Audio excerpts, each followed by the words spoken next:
And so the puzzle pieces once again began to shift around and start to fall into their regular, unusual places at the restaurant. By the end of January, business had remained steady enough for Chile Reano to stay open, though it was nothing great to brag about like when Arnold had it.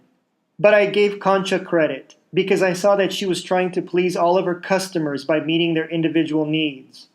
For instance, she started opening at 6 every morning again and serving fresh-made corn tortillas. Like I said, it was nothing to brag about. Business at the restaurant, I mean. But the sun was starting to shine just a little brighter every morning. "So, Peter," Mr. Mendoza said to me one cold Tuesday morning, "who are you for?" "Huh?" "In the football game this weekend. Who's your team?" "Oh, I don't know. I haven't been keeping track. Who's playing?" Mr. Mendoza laughed and said, "And here all this time, Pete, I took you for a sports fanatic." "Well, sometimes I watch, but I'm not a fanatic or anything like that, I mean. I don't sit there in an armchair all day in my living room, drinking beer and watching football games, one after another, you know." "Yes. Anyway, are you for the Packers or the Cowboys?" I guess I'll be for the winning team this time." Mr. Mendoza laughed again, and with a toothy grin said, "See, me too." "But I bet the Cowboys probably will take it, though," I added. "Looks to be that way, Petey.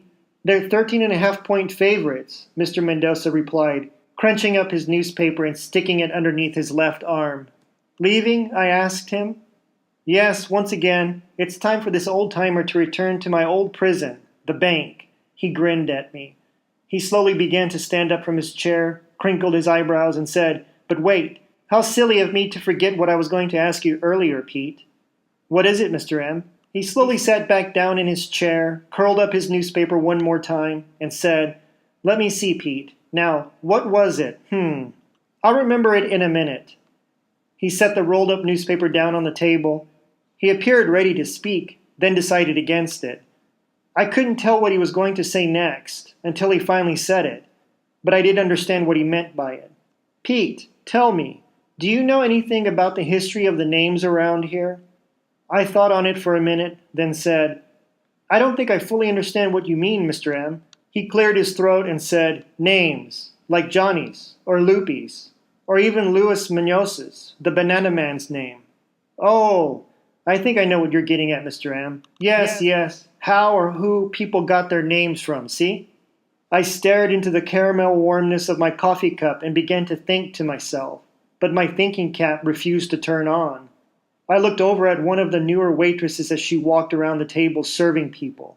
I forced my brain to think. And then it started to come back to me, like a slow trickle of water makes its way down from the roof to the puddle in the grass below on a rainy day. I remembered the way Loopy got her name. "Well, Mr. M, I kinda remember how Loopy, Johnny's wife, got her name. I think I was either 12 or 13 years old already when she was born. That's why I can still remember it. Anyway, it goes like this, the story. You see, there was this old woman. I guess she was almost 100 years old or so. Anyway, this old woman, Esmeralda was her real name, I think, lived over there by the old drive-in movie theater on Brownstone Boulevard. The story I remember hearing when I was only 12 or 13 years old went something like this. Loopy's mother, 8 months into her pregnancy with her, was walking home from the convenience store across the old drive-in theater's parking lot when she started having stomach pains. The pains in her stomach grew so intense that she fell down in the theater's parking lot in agony. Hearing her cries for help inside her house, some claimed that Esmeralda had special mental powers that defied explanation. She came to Loopy's mom's aid. Esmeralda delivered Loopy in the old drive-in movie's parking lot. And, according to the real story, Esmeralda had a 24-year-old calico cat that she claimed gave her all of her powers in helping women during childbirth. Loopy's mom named her after Esmeralda's 24-year-old cat. The cat's name was Loopy. Well, that's a very entertaining story there, Pete. But I was thinking more in the terms of people's last names. Lines of heritage, you know? Mr. Mendoza said, picking up his crumpled and twisted newspaper off of the table. "Oh, I thought that maybe you might know some old history on certain last names around here." "No, Mr. M, I'm afraid not. I know just as much or maybe less than you do," I replied. "Well, I'm not a history buff either, so that's why I thought I'd ask someone like you, Pete. After all, younger people do tend to have greater insight into the past than older, more prejudiced people." Concha Ramirez walked up alongside Mr. Mendoza and said, "Are you ready yet?" "Si, let us be off," he replied, quickly standing up from his chair.